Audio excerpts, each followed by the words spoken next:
A southern Kentucky family rescued after getting lost on a hike in 20-degree temperatures. A homeowner in Harlan County crediting firefighters for saving her home from forest fires. And a church in southern Kentucky is vandalized while the congregation is blaming the election. This is WKYT News at 4:30. Good afternoon. Sam, Dick, and Amber Philpott reporting. A southern Kentucky family had quite the adventure overnight. A mother and her 3 children went out for a hike in the woods on the Laurel-Pulaski County line Sunday afternoon, but they got lost and they weren't found until this morning. WKYT's Phil Pendleton has more on their rescue. It's our top story at 4:30. Linda Sproles and her 3 kids, ages 13, 10, and 5, went for what would have normally been a nice afternoon out hiking in the woods. It was about 2 o'clock yesterday when they started in the Bee Rock campground. They would be out in the woods until about 8 o'clock this morning. The emergency crews were notified about 2 o'clock this morning. They began the search on ground and in the air. It was very cold and the terrain extremely rugged. What's more is the Sproles were only wearing jeans and sweatshirts, hardly the attire for temperatures that got down into the 20s. They were found okay and taken to a local hospital. Got in some area they didn't know where they was at, and done the smart thing. They finally sat down and stayed in one spot. In darkness, one little light will show, and that's what led us into it. I asked one of the little girls, I said, "You're my hero," because I said, your little cell phone light was the one that brought us into where you're at. And emergency officials are telling me that they were found about 6 miles from where their car was parked there at the Bee Rock campground. After being checked out at the Lake Cumberland Regional Hospital, they were sent home about 10 o'clock this morning. In Pulaski County, Phil Pendleton, WKYT. The mother and her 3 children, ages 5, 10, and 13, didn't have jackets or coats on when they were found. They spent a cold night in just blue jeans and sweatshirts. We're glad that they were found so quickly. Fires continue in southeastern Kentucky. Forestry officials believe they have a handle on most of the large fires, but the National Guard is still using Black Hawk helicopters to drop water on fires each day. And meanwhile, ground crews are working to keep the flames away from people's homes. Caleb No talked with a woman in Harlan County today who says crews saved her house. Well, forestry officials tell us some of the larger fires they've been working for weeks to control are finally starting to burn out. The problem is, however, up to 10 new fires are starting every day. There are still around 20 fires burning in eastern Kentucky, some larger than others, but officials with the Kentucky Division of Forestry say they are keeping a close eye on all the fires. One woman in Harlan County says crews arrived Sunday night as flames came close to her home. They came in and they decided the best thing, because there's a lot of wood in that holler, was to backfire it. So they just backfired it all along our property here for about half, 3/4 of a mile maybe. It was a pretty good burn. She says if crews had not burned along the side of the mountain, the fire would have spread to her home. But fortunately, forest fires have still not damaged any homes in the area. Now, we're told crews are gaining ground on these fires, and the situation seems to look better each day. But the weather is still not helping out much, as these drought conditions could stick around for some time. That was Caleb No reporting. At last check, 70 of Kentucky's 120 counties are still under 24-hour burn bans. Of course, we know those crews working so hard on those fire lines in southeastern Kentucky need help, and rain would certainly help, wouldn't it? And it looks like we could get some by the end of the week. Let's check in now with Chief Meteorologist Chris Bailey, maybe into our weekend. Yeah, you get into Friday night and early Saturday. That may be the best rain chance we've had for a couple of weeks across the area. The problem is between now and then, the winds are really going to crank up, especially Thursday and Friday. We could be talking about gusts greater than 30 miles per hour and maybe even approaching 40 miles per hour ahead of a cold front Friday night. Let's take you into southeastern Kentucky. Jackson, Cam. You can still see smoke in the air, obviously, and at times in Lexington this morning, I was smelling a little smoke outside here, and you could almost see a little bit of haze or that smoky sky even showing up across the bluegrass region. Upper 50s to low 60s out there this afternoon, and what has been another dry day. Rain teasing eastern Kentucky. Friday, we talked about how eastern parts of the state had at least an outside chance of seeing a shower. Look at that. It's around the Charleston, West Virginia area. The majority of that is just off to our east, though, with an area of low pressure. Small little high pressure right on top of the Tennessee Valley will keep us mainly dry for the next couple of days. But when I get back in a few minutes, we'll focus on the end of the week and toward the weekend, where temperatures are going to go on a big-time wild ride, guys. Even a little taste of winter shows up in the 7-day forecast for the first time this year. All right, we'll see you in just a bit, Chris. Thank you. Police are working to figure out what led to an explosion near a Lexington apartment complex. It happened around 9 last night at Center Parkway. Police say they're not sure how the explosive was made, but that it was not very sophisticated. Fortunately, the explosion did not injure anyone or cause any damage. An African-American church in southern Kentucky was vandalized, and some people in the congregation blame it on the presidential election. I don't care who won. It's over with. Let it be. It's no sense in hating and trying to stir up stuff. Members of the Ward AME Church in Allen County say that someone stole their sound system and tore up the sanctuary and the office. Those individuals who did this vandalism don't ever come back, though, because they'll be surprised if they come back. And I'm a man of God, and I'll tell you, don't come back here. They've attacked the wrong people now. The church has been in Scottsville for a century, and members say this is the first time it's been vandalized. Heroin has become such a problem for Lexington police, they've added some new titles to their staff. In doubling the size of their narcotics unit, the department has added 2 overdose detectives. Lexington is one of the only agencies in the state to have detectives solely working on drug overdoses. And tonight, we sit down with one detective who explains why investigating drug overdoses is a different kind of challenge. These are complicated, right? Absolutely. With these cases, there's always a lot of moving parts. And I think it's an uphill climb, but I think it's an uphill climb that is starting to pick up some momentum. Amber's at the live desk now with our investigative reporter Miranda Combs with more on what she's working on for tonight at 6. Amber? Sam, thank you. Miranda, Lexington police call our heroin problem here prevalent in the city. And this is a holistic approach by the whole department, all the way starting with the officers on the ground. They're all carrying Narcan now. Up to now, they have 2 overdose detectives, and they pretty much doubled their whole narcotics unit. That's how important this is. But these overdose detectives, as we hear on the scanner all day long and all night, they're going from overdose case to overdose case, trying to get a hold of this. So I guess anything they can do to try and make a dent. So you talked to one of the overdose detectives, but he actually used to be in homicide. So this is cool. He was a homicide detective for 6 years, and he talks about how different the cases are. With homicide, it's very cut and dry. There's a victim, and you're trying to find out who did it. But with an overdose, there's a lot of layers to it, and the dealers may go back very far.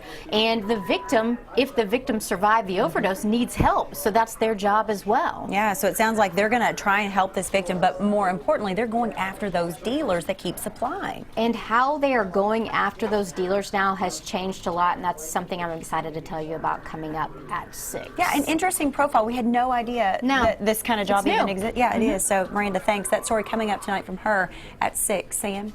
Thank you, Amber and Miranda. The extra bright supermoon has been lighting up the sky all over the world. Coming up, how it's causing flooding in South Florida. Now, your hour-by-hour forecast with Chief Meteorologist Chris Bailey. Nice day again across the Bluegrass State. It's been terribly dry this fall, we know that, but for folks who like to get out and enjoy beautiful fall days, you've had your share of them so far this year. Now we're just about ready to try to flip a switch to a different season by the weekend. Right now, 9 live sky cams fired up across central and eastern Kentucky, all of them showing a mostly sunny sky, a little more cloud cover into parts of southeastern Kentucky, smoke in the air again across the coal fields, mid-50s across the east, near 60 into the west. That's the difference between some clouds east and a little bit of clearing to our west. Quick drop in temperatures, though, as the sun sets. That's what you get when dry air is in place. So it's a chilly evening, but a seasonal chill is in the air. Then we'll kind of put the brakes on with that low temperature by the time midnight rolls around. There you go with the clouds in the east. Low pressure to our east, not going to impact our weather. One little weak area of low pressure to the west of us. Notice it doesn't have a lot of juice coming out ahead of it from the Gulf of Mexico. It's been every front this fall. That will try to get in here tomorrow afternoon and give us at least a little more in the way of some clouds. There's a small shower chance into parts of the region. Boy, it's awfully wimpy. Mix of sun and clouds and a windy Wednesday. We're going to really ramp up temperatures and winds on Thursday. We'll make a run towards 70. That's going to be a bad fire day. Not that there's been a good fire day of late, but we really are going to see those conditions go downhill in a hurry from Wednesday into Thursday and Friday because winds are going to crank up. We could be talking about 30+ miles per hour with those winds ahead of a cold front. Short-term forecast, you see that little bank of some clouds working on into town. Models are still fairly dry with that, but we can squeeze out a very light shower or a sprinkle at some point tomorrow. Temperatures into the upper 50s, about where we are today. 30s to start things out on Wednesday. Some fog around in the morning. Afternoon sunshine, we're right around 60 degrees. Into Wednesday night and Thursday, temperatures drop into the upper 30s to around 40, so a little milder start to the day. That'll set the stage for huge weekend changes. Friday afternoon, that southwesterly wind is absolutely going to be howling. You could see 30 to 40 mile per hour gusts at some point later Friday into Friday night. Big low pressure developing across the plains or the Rockies will roll into the high plains and the western Great Lakes. That may have blizzard conditions on the backside of that for the upper Midwest.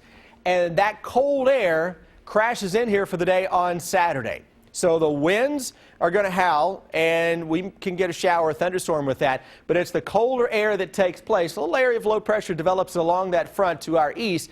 But look at the cold settling on in as we go into Saturday and Sunday. And that will set the stage for the coldest air we've had so far. And there's even a chance late Saturday into Sunday for a rain or snow shower into parts of central and eastern Kentucky. So look at that number on Friday, 72. Look at that number on Sunday. We stay in the 30s for a high by Monday. Upper teens to low 20s are showing up. Remember when I left you Friday, I said this week ahead we'd be talking about a 40-degree temperature drop ahead? I do remember. There you go. Well, it's a head shaker. Not and we're going to good. talk about it all week. All right. All right. That's your Thank you, job. Chris. All right. Well, this morning, the Earth felt the full effects of a so-called supermoon. Full moon has not been this close to the Earth since 1948, and it reached the peak of fullness at 5:52 a.m. Pacific time. It was a sight for the eyes, but it's also causing problems with astronomically high tides in places like South Florida. David Begnaud is in Fort Lauderdale. The supermoon over Miami was stunning, unless you lived in a place like Coconut Grove. On South Bayshore Lane, the bay came ashore at high tide Sunday night. It looks like we have about 6 inches of water here in the street that shouldn't be. That's right. By 2030, we expect up to another 6 inches of sea level rise to occur, so we might see another 6 inches on top of this. With rising sea levels, seasonal king tides are swamping storefronts and submerging city streets. But scientists say this month's flooding is expected to be even worse, thanks to the so-called supermoon. Is the moon closer to the Earth than normal? It is. That additional gravitational pull has caused our high tides to be a little bit higher than they would have been without that supermoon. We're at the point now that, the waters are rising high enough that it's interfering with public safety. Ray Coley manages the waterway and sewer systems in Miami Beach. There, scientists say flooding incidents have increased at least 400% in the last 10 years. If Miami Beach's sea level were to rise just 2 feet, the area would undergo a radical transformation. Desperate times lead to desperate measures. The city is now spending at least $400 million trying to keep the tourist mecca higher and drier. Most of the people living here in Fort Lauderdale live about 5 feet above sea level.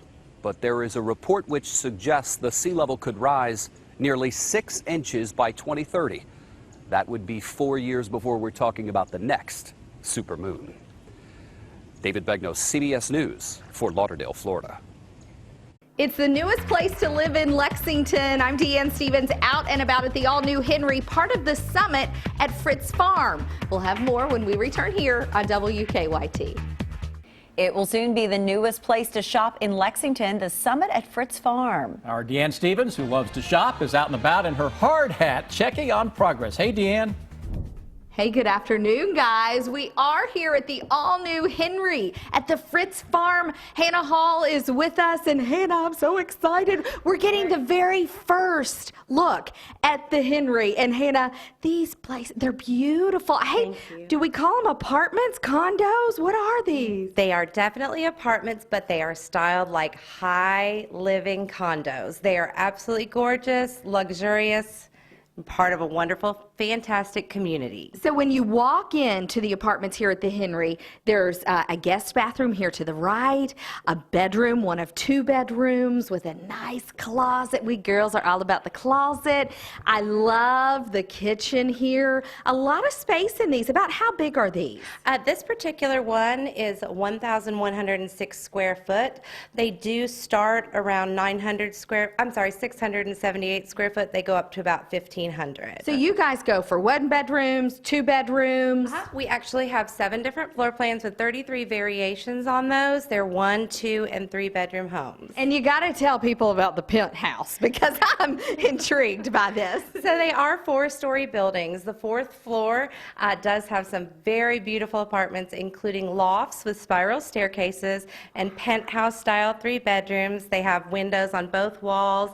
Nothing like Lexington's ever seen before. I mean, this seems just like a really fun place to be, and maybe the place to be right now. I have lived in Lexington my entire life. It is definitely going to be the place to live. The Summit out front with all the shops and the retail right outside your door brings a sense of community to Lexington that renters have not had before. And complete with fire pits out in the area there that you guys have for folks to gather and a lot of other different things. Now, we want folks to know these are up. You said you've already had some people sign a lease for these, so they're available for rent? We are definitely leasing them. We've had a lot of interest from the public. We did just start showing them, obviously, this weekend. We had some people on a waiting list for about a year, but yes, come and rent them, get the best spot. Again, we have a lot of different floor plans, so you want to make sure you get your top-notch pick. It's fun to see what they're doing here at the Summit at Fritz Farm. Now, if you guys are interested in leasing an apartment yourself and being a part of all the fun that's happening here at the Summit, you can get more info at the Henry at fritzfarm.com. I'm Deanne Stevens, out and about. Back to you guys. All right, talk about a huge change for Lexington. That intersection, Nicholasville Road, Man of War, so busy place. Amy Adams is back in a new thriller, and music once again fills a concert hall that was the scene of a deadly terrorist attack. Suzanne Marquez has your eye on entertainment. Sting performed for the reopening of the Bataclan Concert Hall in Paris over the weekend. The British pop icon said he wanted to honor the lives of those killed in a terrorist attack last November.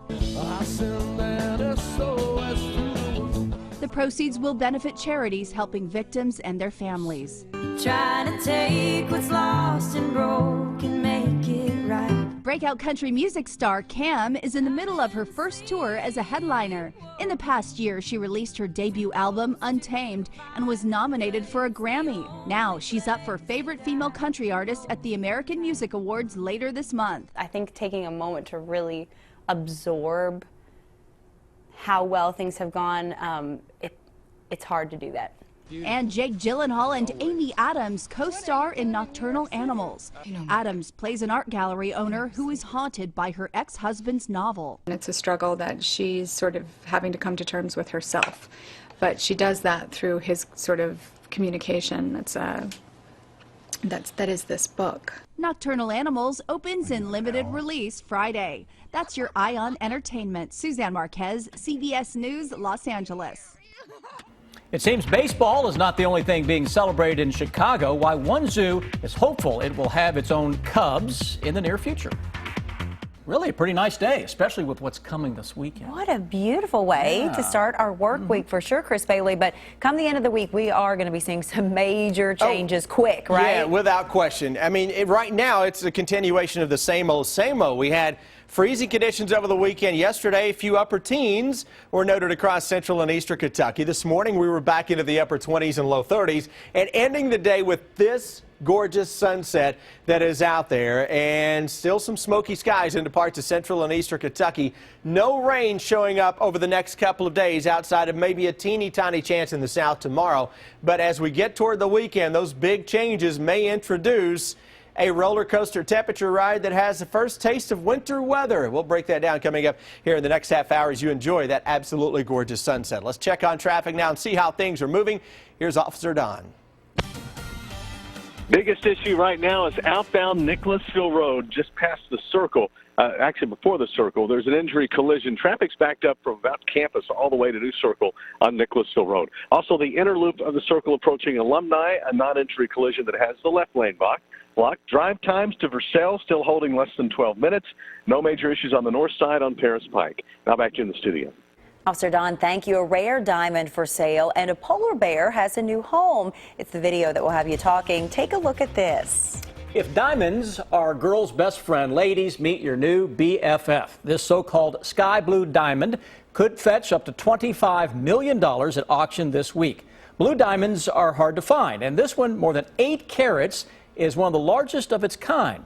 The diamond goes up for auction Wednesday in Switzerland. It is beautiful. The Lincoln Park Zoo in Chicago is sharing a sneak peek of their newly built polar bear exhibit. This is what one happy polar bear looks like. Siku just moved into his newly built 11,000 square foot habitat. The 6-year-old has plenty of room to swim and new toys to paw at and play with. The exhibit opens to the public on Thursday. Aww. Zoo leaders say they hope to add a female polar bear to the exhibit this winter and maybe have some Chicago cubs in the future. Well, he will like his new digs for sure if he gets a friendly female. He looks very friendly. He's having a great time. I don't know if I want to be in the water with him at the same time. Just let him enjoy his own digs there. All right, stick with us. Here's what we're working on for you now at 5 o'clock.